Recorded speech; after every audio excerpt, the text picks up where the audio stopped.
E aí, pessoal, boa noite. Acho que já tá gravando, já tá gravando. Então, gente, vamos para nossa oitava aula. Na realidade, vocês lembram, né, que a gente tinha fragmentado a nossa sétima aula, porque acabou que eu iria contemplar muitos filósofos, acabou não dando tempo, né? E como a gente tinha uma aula depois, não iria ter como. Aí eu falei, não, então eu vou fragmentar o que eu iria dar na aula 7 para duas aulas. Aí virou a nossa aula 7 e a nossa aula 8, que vai ser a nossa aula de hoje. Então, hoje, na realidade, eu só tenho um filósofo para falar, né? Que foi o filósofo que ficou faltando, que vai ser Kant, o famoso Kant, Immanuel Kant.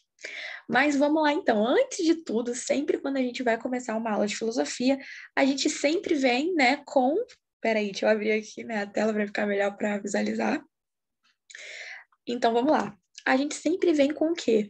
Com um contexto filosófico, um contexto, né, da história da filosofia, para a gente nunca se esquecer de tudo que a gente já viu, a gente sempre ficar reforçando em toda a aula isso. E além disso também, acaba que além da gente reforçar, é muito importante porque os filósofos, eles vão tendo influência dos filósofos que antecederam eles. Então é muito legal a gente dar essa recapitulada sempre, toda semana, tá bom? Então vamos lá. A gente passou pela filosofia antiga, eu falo isso toda aula, né? A gente passou pela filosofia antiga, a gente passou pela filosofia medieval, né? Filosofia cristã, que foi uma aula só, vocês lembram? A gente tá agora na filosofia moderna, falando da filosofia moderna. E aí a gente falou sobre René Descartes, sobre Maquiavel, que foi a nossa primeira aula da filosofia moderna, vocês lembram disso? Maquiavel, a gente falou sobre Thomas Hobbes, os contratualistas. Não, na realidade, a gente vai falar sobre os contratualistas, desculpa, vai ser a próxima aula que a gente vai estar falando sobre a filosofia, os filósofos contratualistas, e aí vocês vão entender que é algo extremamente importante, que a gente vai dar um foco maior em Rousseau, em Hobbes, né, na oposição deles dois. A gente também vai estar falando de John Locke, que John Locke, na realidade, a gente até já contemplou um pouco, né, na aula passada, na nossa sétima aula, só que a gente trouxe uma visão de John Locke. Quando a gente fala de John Locke, a gente fragmenta a filosofia de John Locke em duas visões. Ele foi um filósofo empirista, lembra que a gente falou que é o empirismo e etc, e é muito importante ter esse conceito para a aula de hoje. A gente vai até dar uma relembrada. A gente tem John Locke, empirista, que foi o que a gente falou, né, abrangeu na nossa aula passada, e na nossa próxima aula, na nossa aula 9, a gente vai estar falando de John Locke como filósofo contratualista, entendeu? E aí vocês vão entender o que é o contratualismo, é um assunto para a próxima aula. Então vamos lá, a gente vai estar falando hoje de Kant. E qual a importância de Kant? Eu até acho que foi uma boa essa aula meio que não caber, sabe, no que era para ser aula 7, que eu tento dar o máximo possível de filósofos para vocês, para a gente tentar ter um grande proveito, sabe? Então, mas eu acho que foi até bom isso de não dar tempo para a gente tentar falar de Kant de uma forma mais separada, porque na aula passada eu falei muito sobre filósofos empiristas, né? Eu falei sobre David Hume, sobre John Locke. A gente acabou contemplando filósofos empiristas, e aí eu acho que poderia até confundir vocês, trazer Kant nessa mesma pegada, né? Trazer Kant junto. Então a gente vai estar falando de Kant agora separadamente, porque Kant não só foi um filósofo empirista, ele foi um filósofo mais do que isso, vocês vão entender o que isso significa, tá bom? E aí, logo depois, a gente vai estar vendo aí, né, a filosofia contemporânea, além de outros filósofos da filosofia moderna, vocês vão ver, não, na realidade, eu acho que vocês já viram Marx na sociologia. Eu queria muito dar para vocês, Marx é extremamente importante, só que Marx, ele não foi só um filósofo, né? Na realidade, muitos dos filósofos, eles não são simplesmente filósofos, eles são matemáticos, são literários, são estudiosos no geral, são sociólogos, inclusive foi o caso de Marx. Então, ele foi contemplado, né, com vocês na aula de sociologia. Então, a gente não vai mais entrar em Marx só para a gente poder estar poupando assim, essa questão de tempo, tentar organizar o nosso tempo da melhor forma possível e abranger filósofos que vocês ainda não ouviram falar, ou pelo menos não ouviram falar nesse nosso curso, né? E aí, vamos lá então. Aí a gente vai entrar depois em filosofia contemporânea, e a gente vai falar de muitos filósofos da contemporaneidade e que tem uma íntima relação com o presente, né? Com a nossa atual vivência, com o nosso atual momento. E aí, qual que é a nossa palavra? Que a gente sempre fala que tem uma palavra que vai nortear o nosso tempo na filosofia. A nossa palavra é a razão. Quando a gente fala da filosofia moderna, a gente está falando sempre da razão. A gente está falando de um contexto muito importante, porque a gente está falando de um tempo na filosofia que acabou de sair da filosofia medieval. Vocês lembram da filosofia medieval, da filosofia cristã, que ocorreu principalmente na Idade Média? Então, filosofia, sociologia, literatura e história, gente, anda de mão dada, tudo junto, entendeu? Humanas anda de mão dada.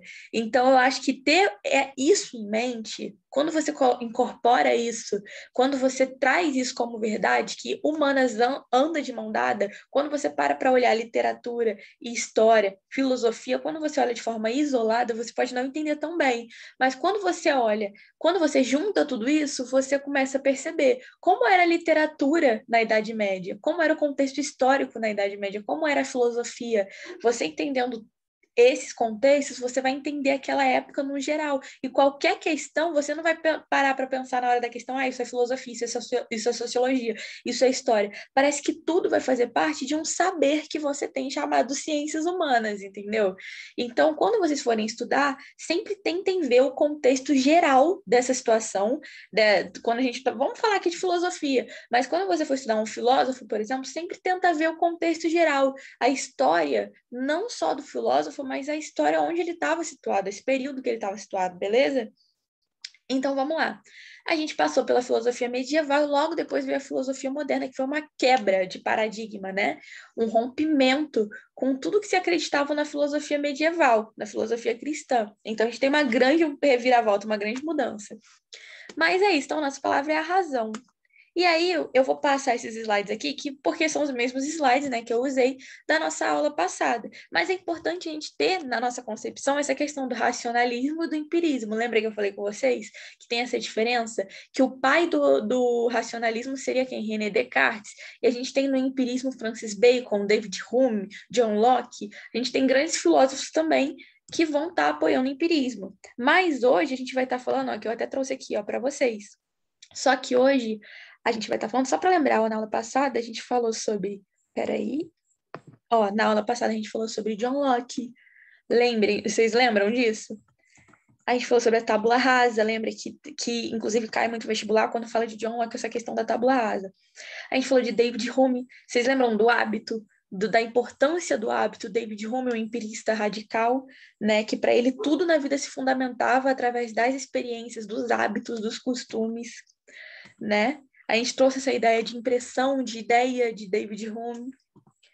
E é isso. E aí, a gente entra agora com Immanuel Kant, né, que vai ser a nossa aula. Vamos lá. Vamos começar, então, a nossa 8ª aula, né?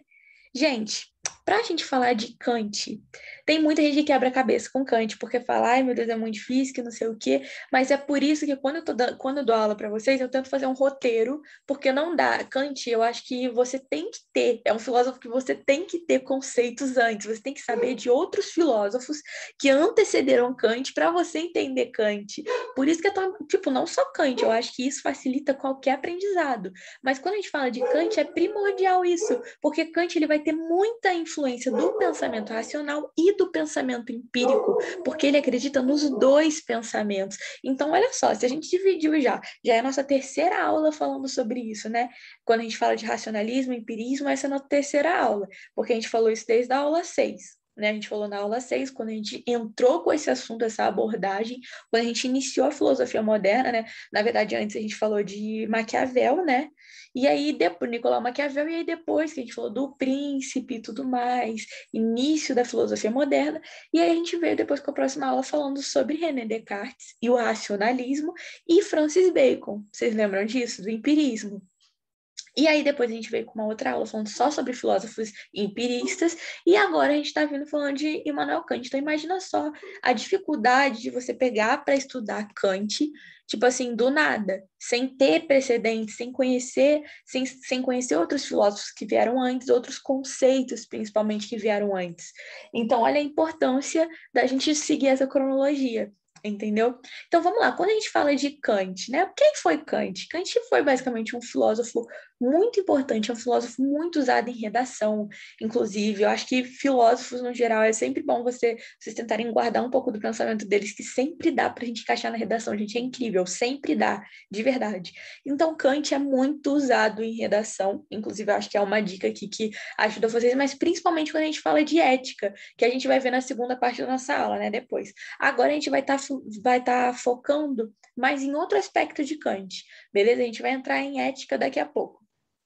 Mas então, Kant basicamente ele foi um filósofo prussiano, né? Ele veio da Prússia, na realidade, que é a antiga Alemanha, só que é a Alemanha, só que meio que não existia Alemanha naquela época, né? Não era Alemanha, era a Prússia, então ele era um filósofo prussiano.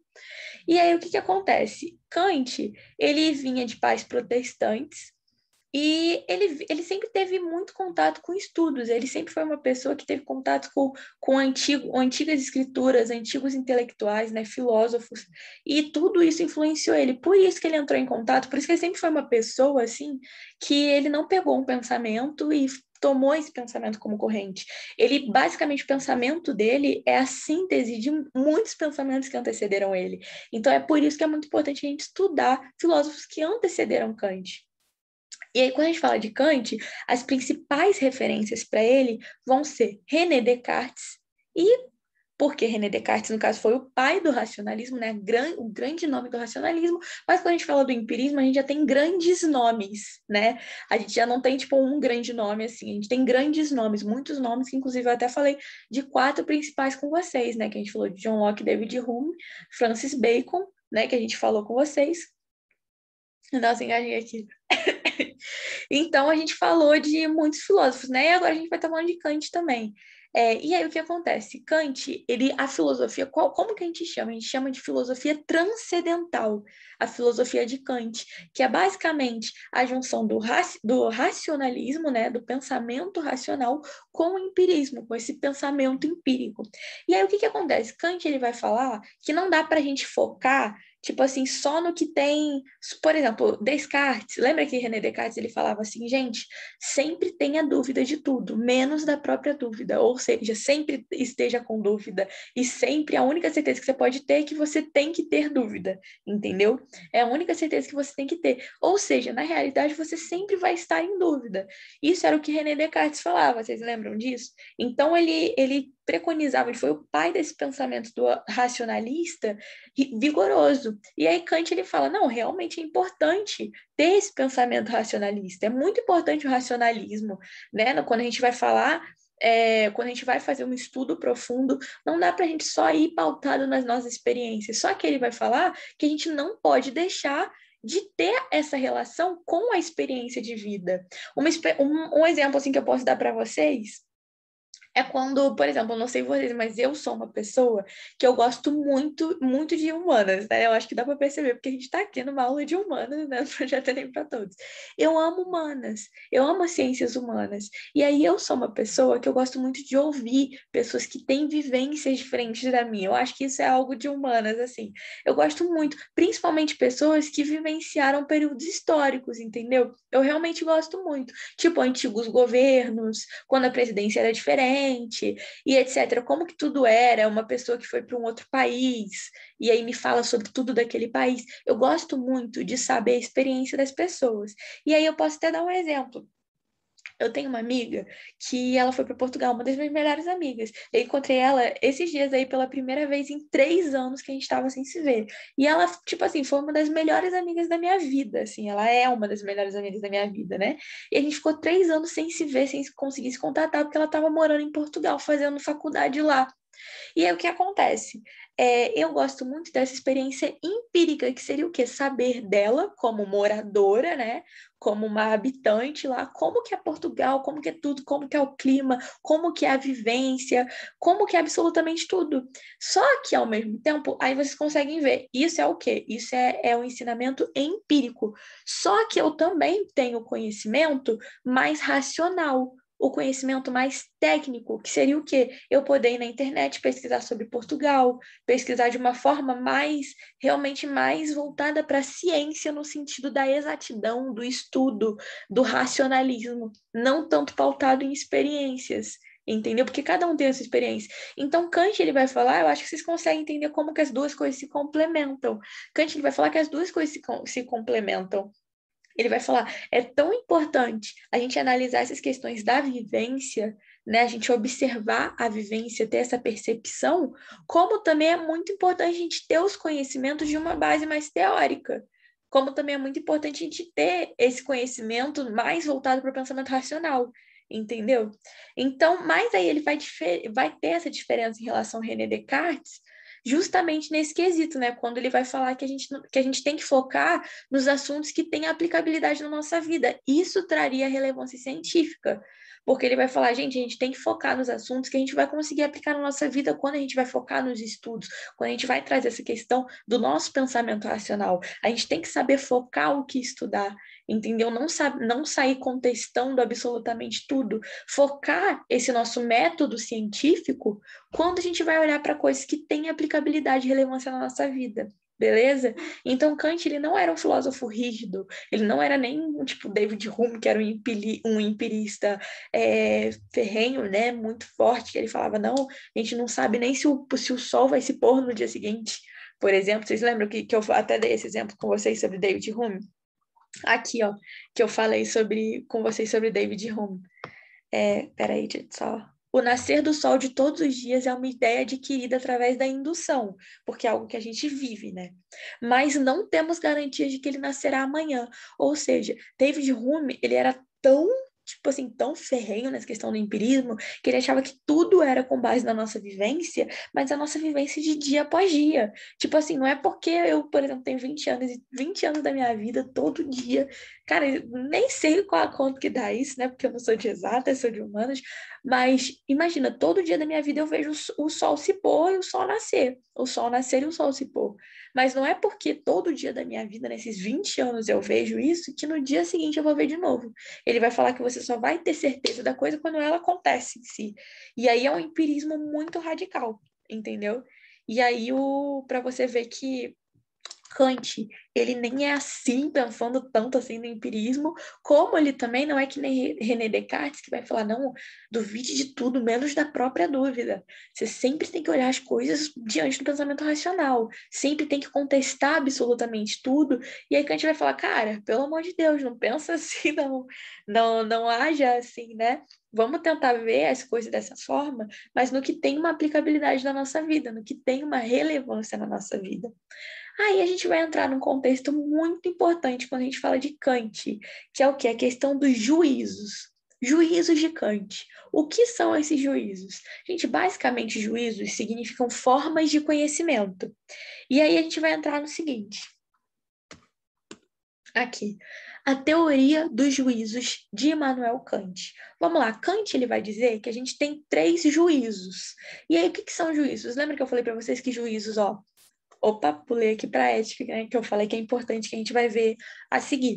Mas vamos lá. Juízos. Juízos são formas de conhecimento, beleza? Então vamos lá, ele vai dizer que existem 3 juízos na teoria dos juízos, ou seja, 3 formas de conhecimento. Então vamos lá, a primeira é juízo analítico, a segunda é juízo sintético e a terceira é juízo sintético a priori. Vamos tentar ver o que significa cada uma dessas 3. Vamos lá. Juízo analítico, ele vai falar nossa forma de conhecimento, ou seja, ele vai falar que é o nosso conhecimento seguro.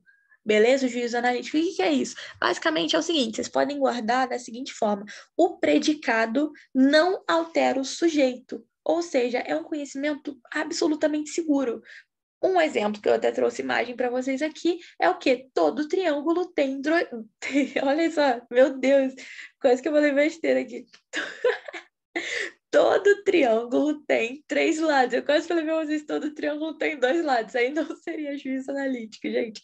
Todo triângulo tem 3 lados. Isso é uma verdade imutável, isso é um conhecimento seguro, gente. Todo triângulo, não importa qual seja, não importa o ângulo dele, né? Que eu até trouxe vários triângulos aqui com ângulos diferentes, aqui um ângulo de 90 graus, ângulos menores, por aí vai, ângulos maiores. Todo triângulo tem 3 lados. Isso é um conhecimento seguro. O predicado não altera o sujeito. Beleza? Aí a gente tem uma outra forma de conhecimento, que é o quê? O juízo sintético. O que é o juízo sintético? O juízo sintético é um conhecimento inseguro. O que seria isso? O predicado altera o sujeito. Gente, eu espero que não esteja atrapalhando aqui a latição dos cachorros.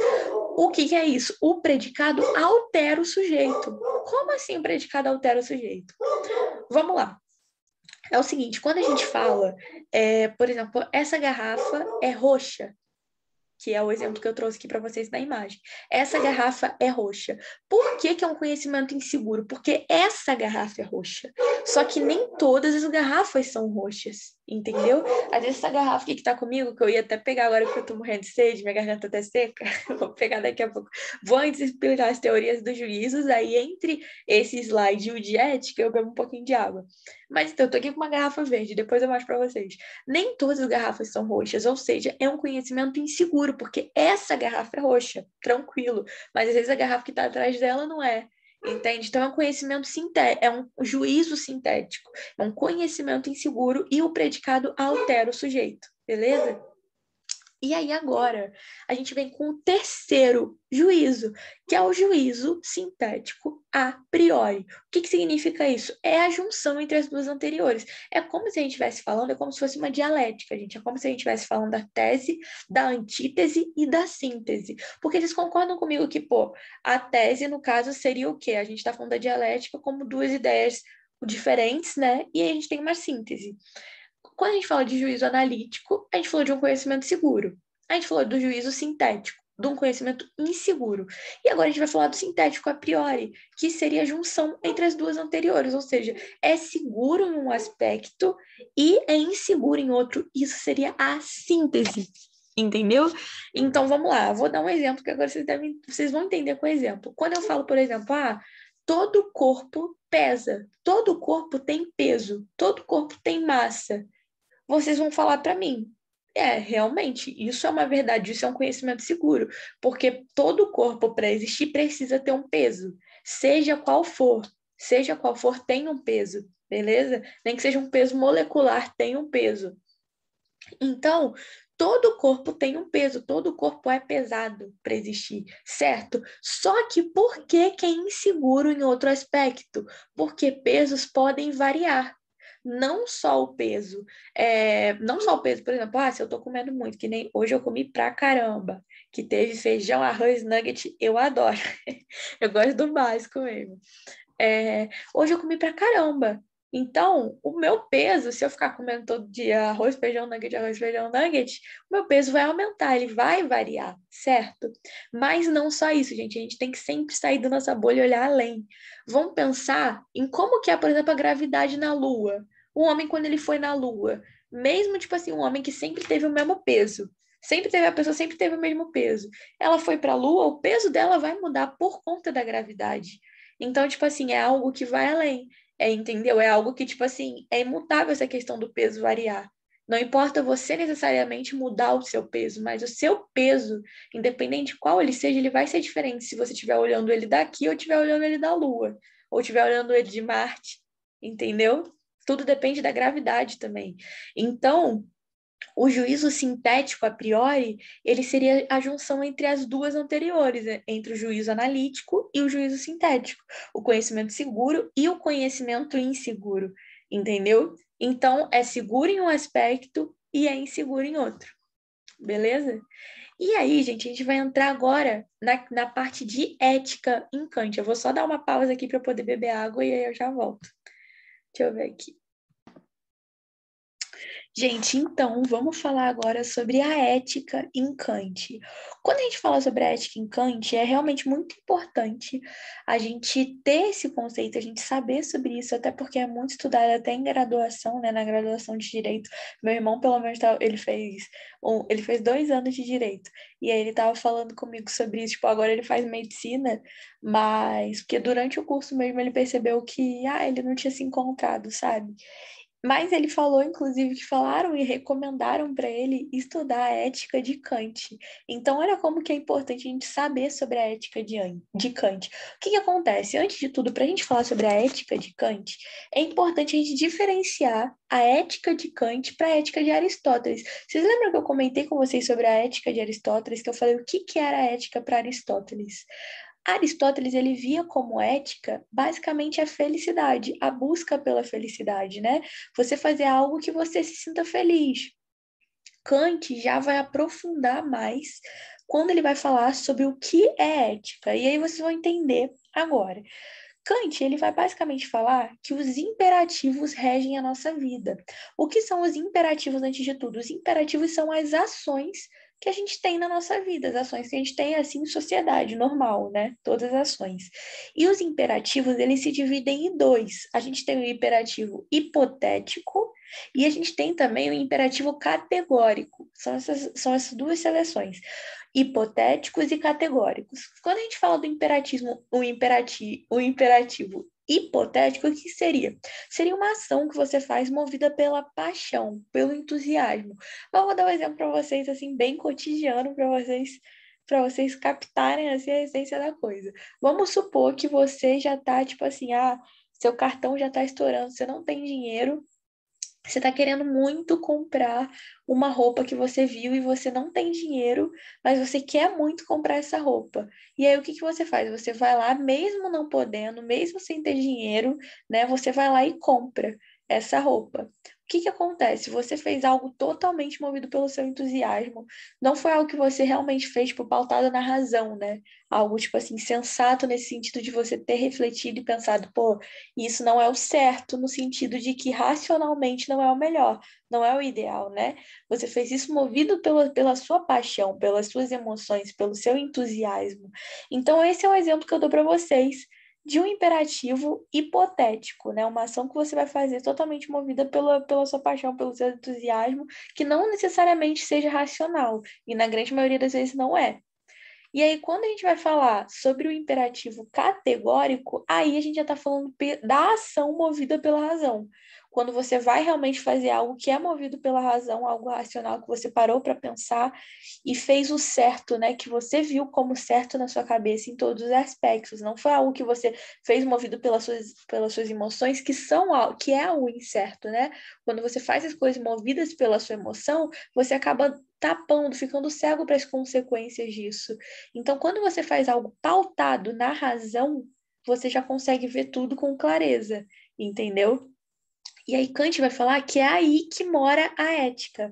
A ética está exatamente aí, nas ações que você faz movidas pela sua razão, ou seja, nos imperativos categóricos. É aí que está a ética, beleza? E aí, agora passando aqui, tem mais, né? Quando a gente fala sobre ética para Kant, a gente vai falar, antes de tudo, a gente tem que entender, eu acho que é importante eu falar isso antes de entender dois conceitos aqui para vocês, né? Antes de mostrar, desculpa, dois conceitos para vocês, que é ética a priori e ética a posteriori. Kant, ele é um filósofo intencionalista. O que é isso? Ele vai analisar a conduta, mas também a intenção dela. Ou seja, para ele, a gente vai falar que o que é ético é o que você fez, que foi uma conduta correta, mas que tenha uma intenção correta. Só vai ser ético se junto disso também tiver uma intenção correta. O que importa é a intenção do que você faz. Isso é ser ético. Kant vai falar sobre essa questão de como é importante a conduta, mas a intenção na mesma intensidade, entendeu? Quando você vai fazer o bem, qual é a intenção que você está tendo nessa sua ação? Será que de fato isso é ético, essa sua conduta? Será que ela não está mal intencionada? Entende? Então, é basicamente isso. Por exemplo, as pessoas. Quantas vezes as pessoas não fazem algo para se beneficiar? E aí você mesmo, a gente tem essa percepção, né, de como isso não é ético. Isso Kant que diz. Cara, tipo assim, o bem disfarçado, o mal disfarçado de bem, isso não é ético. Então, isso é ser um filósofo intencionalista, entendeu? Ele vê a conduta, mas ele também vê a intenção por trás dessa conduta. E aí agora a gente entra em dois conceitos muito importantes para Kant, que é a ética a priori e a ética a posteriori. O que seria isso? A ética a priori é basicamente julgamento moral do que é ético. Não é baseado em experiência prévia. O que isso significa? Gente, na nossa sociedade, isso a gente já conversou em outras aulas, eu tenho certeza que a gente ainda vai conversar em outras aulas, mas a gente falou muito sobre isso quando a gente falou da filosofia medieval, porque a gente falou sobre a moral cristã. Então, o que acontece? Quando a gente fala sobre ética a priori, é basicamente um julgamento, um pré-julgamento que você tem sobre o que é ético ou não. E esse julgamento, ele é um julgamento moral, ou seja, é um julgamento que ele tem influência direta da moral. E aí você fica pensando, tá, moral, como assim? O que é moral? Lembrem o que é moral. Moral é tudo aquilo que na realidade rege a nossa sociedade, é imposto a gente, certo? De um certo pensamento que é comum em sociedade. Isso é a moral. A moral, ela depende dos costumes, do local, né, de onde você vive, da sua cultura, das suas tradições. Isso vai determinar o que é moral. Então, a moral, ela é diferente. Aqui, ela é diferente em outras civilizações, que tem outras culturas, de outros locais, que tem outras tradições, entendeu? A moral, ela é diferente tanto em espaço, quanto ela também é diferente em tempo. O que a gente vê hoje como moral não era o que era visto como moral anos atrás, entendeu? Então, a ética a priori é basicamente isso. É um julgamento moral do que é ético, beleza? Um exemplo que eu posso dar em relação a isso é, por exemplo, a moral cristã, que foi algo que a gente comentou, né, quando a gente falou sobre Santo Agostinho, sobre a escola patrística, quando a gente falou sobre a escolástica também, quando a gente estava falando sobre a filosofia medieval. O que acontece? Um debate que ocorre muito é sobre a questão da moral cristã, porque acaba que a moral cristã ela tem valores, mas não só a moral cristã, né?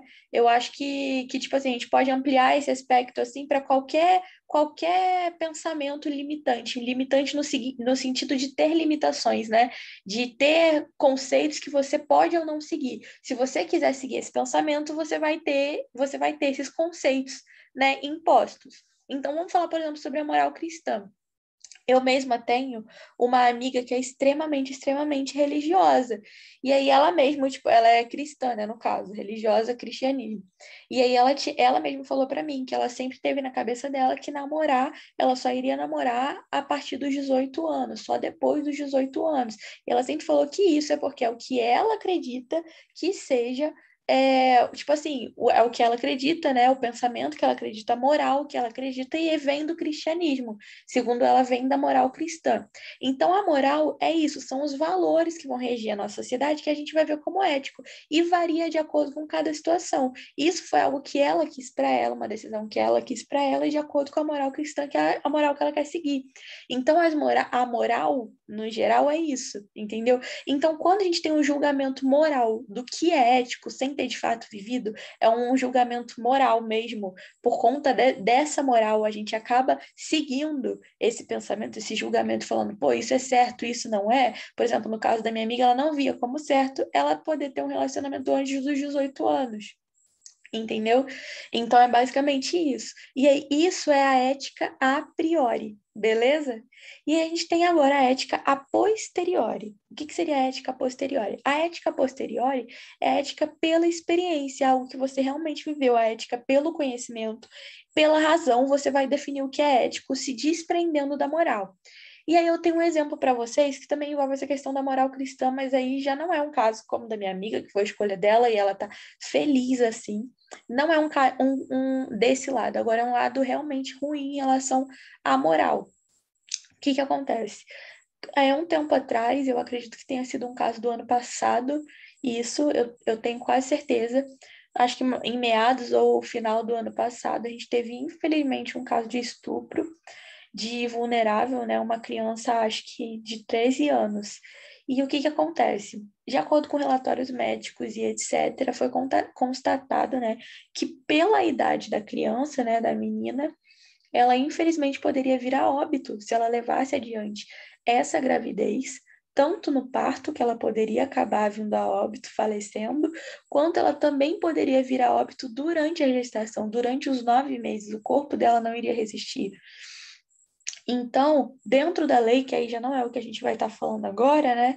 Mas dentro da lei sobre essas questões dos estupros e etc., do estupro de vulnerável principalmente, veio falando sobre essa questão dela ter o direito ao aborto, entendeu? Porque é por conta da própria vida dela, né? Ela ter o direito ao aborto. Isso não foi entrar em questão da lei, mas não deixa de ainda ser uma lei. Leis, né, em relação a estupro são ainda extremamente limitantes no nosso país. Infelizmente, a gente ainda não tem muito progresso. Mas, mesmo assim, é aí que a gente vai entender também o porquê que a gente não tem tanto progresso quando a gente pensa nesse caso. Olha só, o que aconteceu? Essa garota, ela teve o direito à saúde dela, por conta da saúde dela. Principalmente, né, teve direito ao aborto, tanto a saúde psicológica quanto a saúde física, teve o direito ao aborto, né, dentro da lei, que no caso fala que é antes dos 3 meses, etc. E aí ela teve o direito ao aborto. Só que o médico, após realizar o aborto, ele foi excomungado da igreja. Por quê? Porque a moral cristã, no caso, falou que ele não poderia de jeito nenhum realizar o aborto, que o aborto é um atentado à vida e que ele contribuiu para isso e etc. Tanto que teve manifestações religiosas em frente ao hospital da garota, falando que ela não poderia abortar, que ela estaria matando uma vida e etc. Que a garota, tipo uma criança, seria uma assassina, sabe?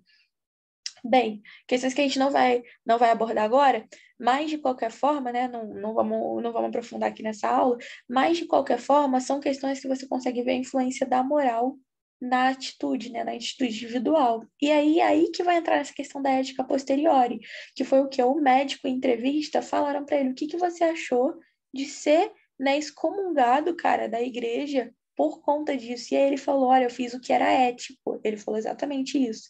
Eu fiz o que era ético, eu fiz o que era certo, o que eu sabia que era certo. Tanto na lei, claro, mas pô, ele escolheu ser o médico que realizaria o procedimento, porque ele falou que isso seria o ético. Então, é aí que tá, vê uma ética, você vê o que é ético através da moral, esse julgamento, essa ética a priori, né, esse julgamento moral, que você vê, por exemplo, nesse caso da moral cristã, mas você vê também o que é ético para a pessoa, além da moral, o que é ético individualmente, entendeu? Pautado na razão. E aí, Kant vai falar justamente sobre essa questão da ética. Ele vai falar o seguinte: quando a gente fala de ética, foi até algo que eu falei para vocês, é algo individual, pode até ser, mas a gente precisa universalizar. Ele vai falar que os preceitos éticos devem se universalizar para convívio em sociedade. Então, é muito mais importante do que a moral na nossa sociedade, é a gente ter ética na nossa sociedade, entendeu? É a gente saber pensar, agir de forma racional em sociedade para o bem de todos, para o bem conjunto. E Kant vai falar que a ética tem que estar acima da moral, justamente por conta disso. Beleza? Então, basicamente, essa é a ética para Kant.